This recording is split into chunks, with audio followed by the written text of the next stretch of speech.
CJ joins us now, the Angels pitcher. How you been, bud? Good, Dan. What's up, man? I'm just trying to keep my neck clean, you know what I'm saying? Okay. Where do you put pine tar?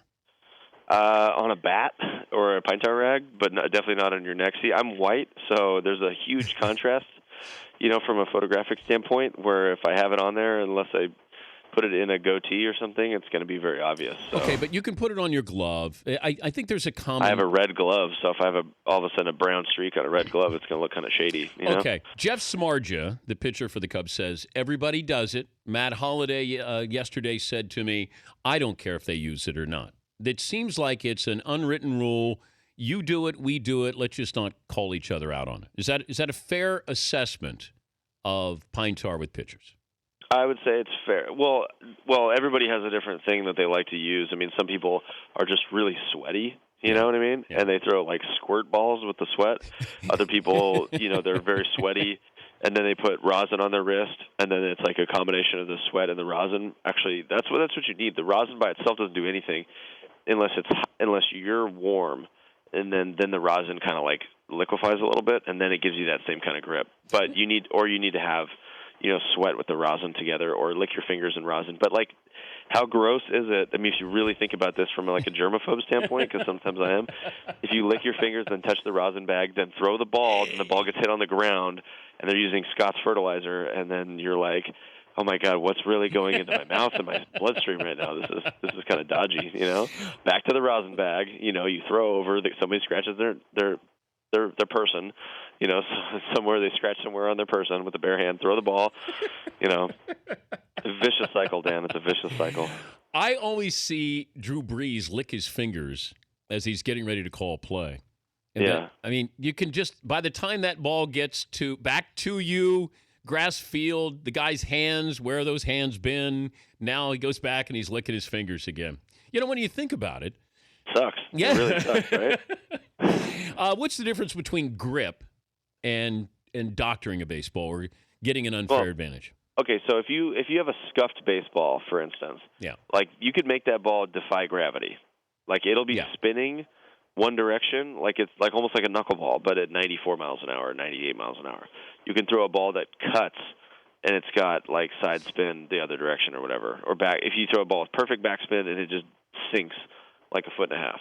So that's I think the biggest thing. If you're scuffing the baseball, like if you have a piece of sandpaper glued to your hand, or an emery board in your back pocket or something like that. There's been some really funny bloopers over the years where the umpires go to check the guy and he's like, I don't have anything. He like throws everything out of his pocket and he like tries to throw it the other direction. Yeah, that was Joe Niekro did that. Yeah, so there you go. So that's like pretty flagrant, I think. But if you're trying to get a better grip on the ball, it doesn't really affect the flight of the ball that much. It's more just that it gives you the feel of, oh, cool, I can throw this ball as hard as I want, and it's not going to hit the guy in the face. I think they should raise the seams a little bit. If you have high seams, then you don't really need a lot of rosin or anything like that. Well, I'm looking at a ball. Yeah, I'm looking at a ball right now that I've got, official Major League Baseball, and the seams are flat on the ball. They used to be raised a little bit more than this, didn't they? It's a case-by-case basis. Some baseballs will be bigger than others, and literally you can feel it. It's like, I don't know if you golf at all, but I know there's like two different sizes you can use, like a 1.68 and a 1.72. So if 0.04 of an inch of diameter makes a difference on a golf ball, it's definitely possible on a baseball, which is leather. And expands and contracts. That's why they have the humidor in Colorado and all that stuff. But when you pitch in Colorado, the ball feels big in your hand. It just feels bigger because it's just a little bit swollen from that. The humidor? The humidor, yeah, and then it dries out and all that stuff. So it's very weird to try to explain it to people because they're like, oh, isn't every baseball the same? It's like, oh, yeah, they're made by hand in a factory by people that are, like not in a Swiss watch factory, you know what I mean? So it's not like they're going to be totally precise. It's made out of wool and leather, so it's definitely going to be – some baseballs are good and some baseballs stink. And you'll even get one, which is my favorite, where you give up a rocket to somebody, like a guy that just – like Chris Davis or someone just gangster hacks and hits one straight up, and the ball's got like a squishy flat spot on it, and you're like, oh, yes. Because then you basically throw the ball down the middle, and then they just smash it, and it won't go anywhere. And you're like, okay, this is cool. So you try to keep that ball in play for a long time if you can, because they can't hit it out of the park. Have you had coffee this morning? You're all over the place today. I was, actually not a lot of sleep and a really good bottle of orange juice, and I'm good to go. We're talking to C.J. Wilson, the Angels pitcher, joining us on the show. What do you think of Yankee Stadium, that short right field porch there?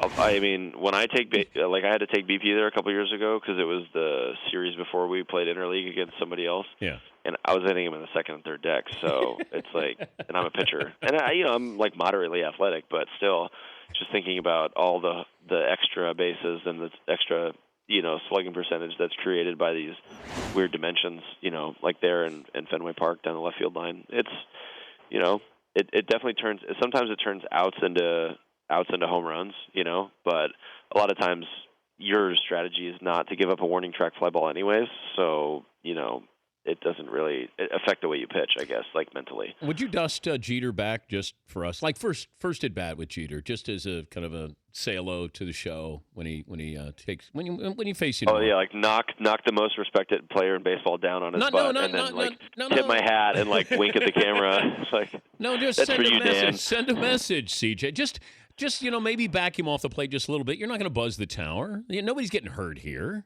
Just to send a message to Jeets to say, hey, you know what? Here's your going away present. I'm going to dust you off a little bit there. No, I think my opinion is that, hopefully we play against them in this series, and I don't know if they come to visit us or what the schedule is if I'm going to pitch against them again or whatever. But I would love to whiff him, the last at bat. That'd be great. Why wasn't Pujols' 500 home run a big deal around the baseball world? I know with you guys, but it just didn't feel like it was as big as it should have been. Why? I don't know. I mean, he's leading the league in home runs right now, isn't he? So yeah. That should kind of be a big deal. What's different about him this year? He's just healthier. That's it. I mean, he is less. Last year he had some nagging injuries and stuff like that. So he had a bad foot. He had the plantar fasciitis thing. He couldn't really get into his legs as much to hit and generate that torque.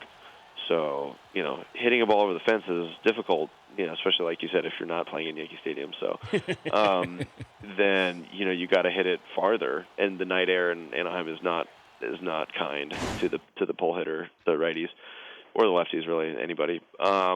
So he's able to just get more explosiveness out of his legs this year. It's just his taking that time off at the end of the season last year to really come all the way back healthy is like a time machine. He's such a good player, and he's got such a great approach to hitting that he just needs to be healthy, and he's going to be great. Longest home run ever hit off of you was who and where? Jeff Francoeur in spring training last year. He hit one. The wind was blowing out in Tempe, and I was like, oh, let me just get ahead of him right here and throw like a fastball down and away. And I threw it like right down the middle, but down. And he hit it over the batter's eye with the wind, and it just flew and just disappeared into the afternoon, And and Jeff and I are kind of buddies. Like, I love him. He's one of my favorite teammates ever. Yeah. And everybody that's ever played with him will probably say the same thing because he's hilarious. But he's running around the bases, and I look at him, and he's like, he looks at me like, and he gives me like a little what's up, like a peace sign. And I'm like, wait. And he's like, yeah, I've hit 2 homers off you. This is the only 2 hits I have off you. And he hit a bomb. It is a bomb, absolute bomb. Yeah, but it's usually I don't turn around because I'm just like I'm pissed if I give up a home run. Yeah. But he's such a. It was spring training. I'm like spring training, whatever, So, but he crushed it. That's the biggest homer anyone's ever hit off me that I can remember. I know you talked about Jeter and whiffing him, so he'd be part of the whiff program with Head and Shoulders. Yeah, I'm sure Derek would be more than happy to contribute to the RBI season of the whiff. So. Head and Shoulders is doing a campaign with the RBI program where every strikeout goes towards promoting reviving baseball in the inner cities. And last year they did $140,000 of donations towards that across the league. Every team can kind of get their own piece of the pie by encouraging their fans to tweet at the team. So for us, it's @Angels, #whiff. So if Weaver or me or Skaggs or anybody strikes somebody out, then that gets cataloged. And right now, I think the Angels are one of the top teams, in the social media space doing that. So we would win money, for April, and that money would go towards our local RBI program. So it's pretty cool. Would you rather be Jeter on the field or off the field? I'm married now, so I can't answer that question. Oh, okay. If I asked you a couple of years ago. Well, I think everybody around the league is very well aware of Derek, and Derek's just status, as a player. And when ESPN does like a starting lineup of all the girls he's dated and stuff like that, you realize that it's just sort of a pop culture thing that everybody just sort of knows about it. But I mean, listen, like if you could tell me like, hey, you're going to be one of the top 10 hitters of all time, I think it's what he is, right? Is he like 10th all time in hits right now? I think so. Something like that. I mean, okay, so I'm a first ballot Hall of Famer. I'm going to take first ballot Hall of Famer. That's pretty cool. First ballot Hall of Famer off the field too. Yeah. I mean, I got to think that he's probably one of the more. Well, no, I take that back because it's like it depends on the criteria, because you could say that there's some guys that have lived crazier, wilder lives. You know what I mean? I'll take Jeters. Yeah, that's you. So you can be Jeter off the field, and then I'll be Jeter on the field, and then we're both happy.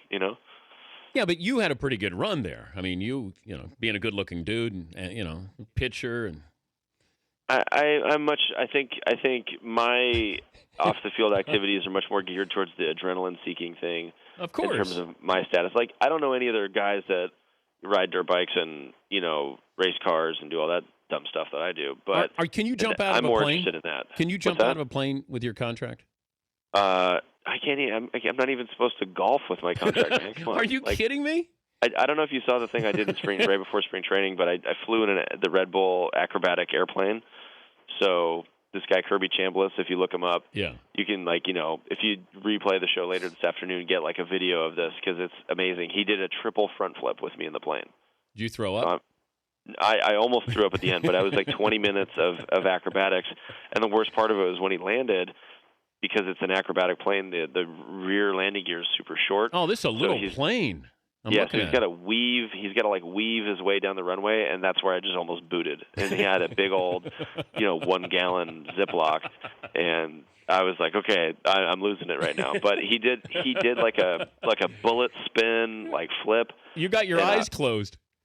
Yeah, I had my eyes closed for part of it, but there's some pretty good. I think I put some Instagram shots up there. That's cool Of me doing it or whatever. But that was a once in a lifetime experience. Definitely not a twice in a lifetime experience. The Head and Shoulders, the season of the Whiff program. He's C.J. Wilson, one of our favorites. Have fun tomorrow night at Yankee Stadium, and good to visit with you again. All right, thanks, Dan. Appreciate it. All right, C.J. Wilson. He's got some interesting terms there.